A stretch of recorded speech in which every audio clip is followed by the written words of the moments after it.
The Gauteng Human Settlements Department says it'll take back RDP houses occupied by foreign nationals in Alexandra. The department says it won't compensate people even if they can prove they are occupying the houses illegitimately, or legitimately, I should say. The foreign nationals claim they legally bought the houses. We're now joined by Gauteng Human Settlements Department spokesperson Khoza for more on this. Very good afternoon to you, Mr. Khoza. Thank you for coming in. So by your assessment, how widespread is the selling of RDP homes in Alexandra? There is a visible problem. We are currently investigating it. We received a total of 34 names that we are now doing an occupancy audit of, working with the Department of Home Affairs and also the department that deals with immigrants. The idea is to verify those people if they are indeed illegal immigrants or immigrants who are not South African. And what we have to do as a department is to confiscate those houses and reallocate them to deserving beneficiaries.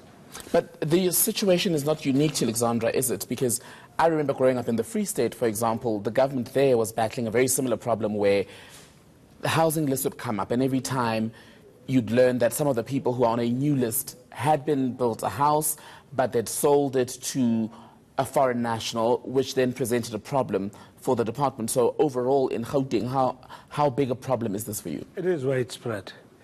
We are involved in a process of registering title deeds for our beneficiaries.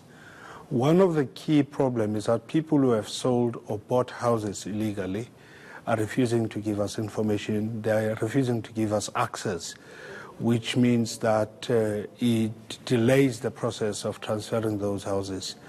But that is giving us an indication that there is a problem with the occupation of those houses.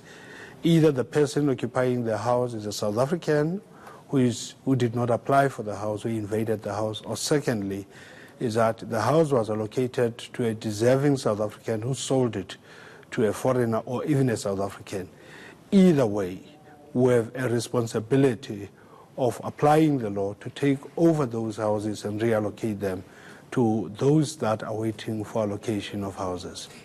Is there generally a way of monitoring the occupation of RDP housing beyond cases where you are now called to a situation in Alexandra where it's even led to violence between locals and these foreigners? Do you generally check up on ownership of RDP houses, or do you allocate these houses to people in the hopes that there will be honest South Africans who will occupy them because they had said there was a need for housing and you've assisted? Before we allocate houses, we do what we call beneficiary education to make them understand their obligations in terms of those houses.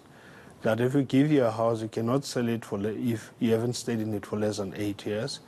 Secondly, you can't sell it to a foreigner. And thirdly, that if you choose to sell it after 8 years, the state has the right to, the first right of refusal to that property before you can sell it to anybody else, so that if we agree on the price, the government can buy back that house and reallocate it to somebody who has applied for a house.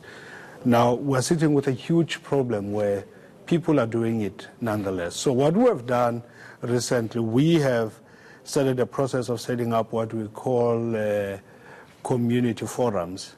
And we want to use those as instruments to assist identify where there are problems, because people in the community, they would know who has allocated that house and who now stays in that house. And when we are alerted, we then can go and deal with it. For instance, in Alexandra, the list of 34 I was talking about, it was a list that we got from community members that we're working on now to identify those people. Now, there is also a twin problem that has since arisen where there are people who now want to evict foreigners, but those people are not authorized to do so, because remember, when we evict a person, we do so through the courts. We need to get a court order, we need to get public police to assist, we need the Metro Police to assist. And in this instance, people just go and want to evict and allocate whoever they want to allocate. That we do not agree with, and that has to stop.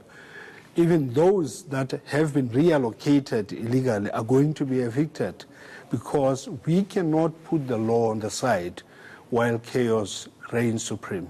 How much money are RDP recipients making from the sale of these houses? Have you found it to be a standard price, or is it also quite varied? It fluctuates. Somebody can sell it for 10,000, somebody can sell it for 30,000, somebody can sell it for 50,000. So it varies. It depends on the level of desperation and what a person needs at that time.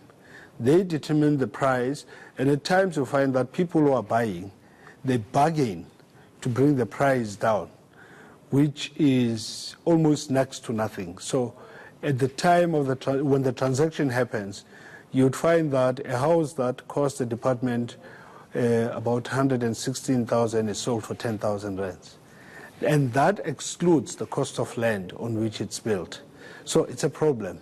So you try and give decent accommodation to people, they sell it, and they go back to the shacks. And often they become agent provocateurs to incite violence, to say this government is not giving us houses. And when you investigate, you find that actually they have been given houses. You spoke about desperation, and I don't know if you've done any research on this particular issue that I want to raise with you. Are you finding that the sale of these RDP homes is a further complexity to our poverty problem, where people, yes, needed a house, but now there's a desperate need for cash, so therefore they sell the one immediate big thing they've got? Or are we dealing with more of a situation where people are just greedy?